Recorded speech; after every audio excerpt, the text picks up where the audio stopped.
Existe-t-il de véritables spéculateurs sur le marché boursier de l'Afrique de l'Ouest, ou est-ce seulement sur les grandes places financières internationales que l'on doit employer ce terme désignant une catégorie d'investisseurs à l'affût de gros profits en bourse? C'est par ces deux interrogations que nous pourrions débuter cette réflexion portant sur quelques stratégies utilisées pour spéculer efficacement sur le marché de la bourse régionale des valeurs mobilières, BRVM, basé à Abidjan en Côte d'Ivoire. L'élément important qui semble être royalement ignoré par beaucoup de personnes jusque-là, est que plusieurs investisseurs réalisent, dans la discrétion la plus totale, de grosses plus-values sur ce marché boursier tant décrié pour un manque de dynamisme. Ces chasseurs de titres volatiles ont toute une autre lecture de la bourse, ce qui leur permet de mériter non plus seulement le titre d'investisseur, mais beaucoup plus celui de spéculateur. Partageons ensemble quelques-unes de leurs méthodes d'investissement en bourse. La personne qui se livre à la spéculation cherche exclusivement à tirer profit par anticipation de l'évolution des valeurs boursières du marché. Contrairement à certains actionnaires qui ont pour objectif de bénéficier des dividendes qui leur seront octroyés en fin d'année par la société dans laquelle ils ont investi, le spéculateur se focalise beaucoup plus sur les plus-values qu'il pourrait réaliser en achetant un titre et en le revendant après. Le spéculateur est un chasseur de plus-values,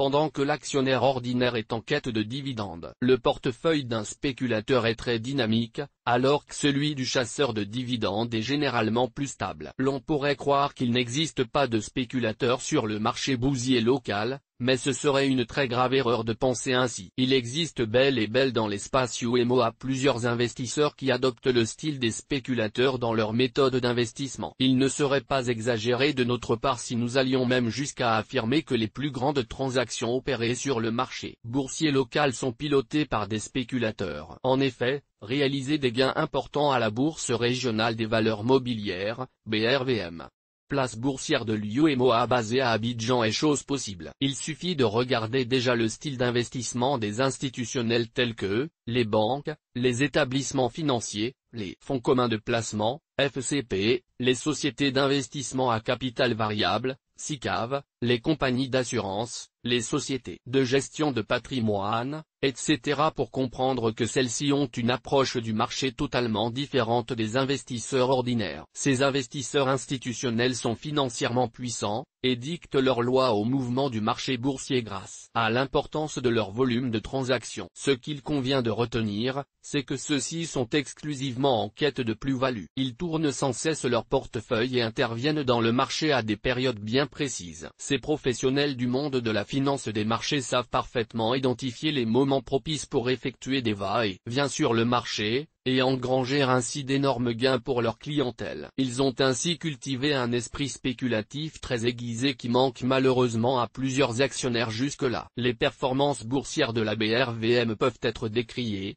certes, mais toujours est-il qu'un bon investisseur en bourse peut même s'en sortir avec des profits malgré une apparente nervosité du marché sur lequel il opère. Le tout se joue dans le flair d'investisseur actif qu'il est censé avoir et qui mérite que nous nous y arrêtions un peu. Pour spéculer gagnant à la BRVM, tout investisseur ordinaire doit pouvoir dans un premier temps réfléchir comme les investisseurs institutionnels. La priorité ne doit plus être le montant des dividendes à percevoir, mais plutôt la volatilité du titre. Le spéculateur doit mettre en place une méthode d'analyse des valeurs boursières cotées afin d'y déceler les titres qui bougent beaucoup plus pendant l'année. Cette première mesure de la volatilité débouchera par la suite sur une sélection des titres les plus performants parmi la liste des titres que nous avons jugés volatiles. C'est donc cette dernière liste qui servira de panier à l'investisseur, et qui lui permettra de constituer son portefeuille final. Ce portefeuille ne doit pas être statique, il doit être modifié à chaque instant, en fonction de l'évolution du marché. Car des titres qui avaient été jugés non volatiles à une certaine époque,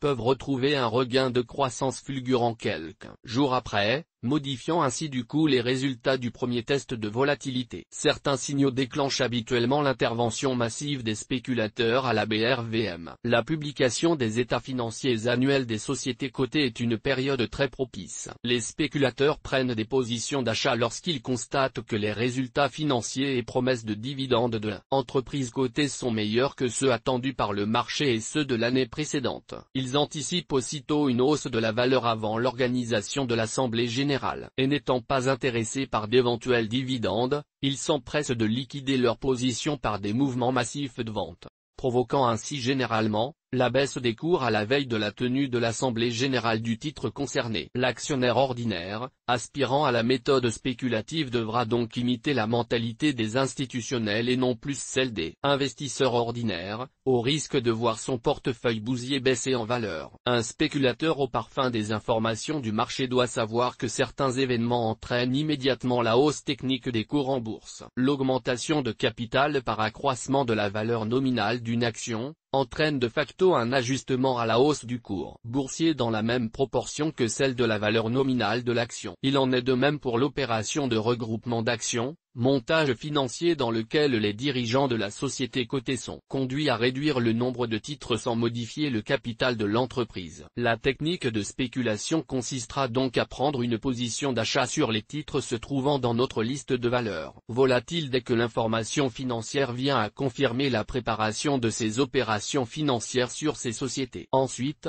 l'on devra déboucler nos positions d'achat par des ordres de vente, après constatation de la réalisation du mouvement de hausse. Il est de coutume en investissement boursier de laisser courir ses gains, raison pour laquelle, les premiers signaux de baisse que l'on observera à la suite de ces mouvements de hausse, pourraient être interprétés comme des points de résistance pour le cours. De ce titre, d'où la déduction d'une forte probabilité de la poursuite de la baisse à éviter en positionnant un ordre de vente. Des plus-values se dégagent aussitôt pour le spéculateur. Plusieurs autres méthodes de spéculation sont parfaitement réalisables sur les cours cotés à la BRVM, et celles-ci sont quotidiennement utilisées par les investisseurs institutionnels. Nous ne pourrons pas toutes les développer dans cet article, mais ce qu'il convient de retenir, est que le marché boursier de l'espace UMOA serait davantage dynamique si de nombreux actionnaires adoptaient le style d'investissement des institutionnels.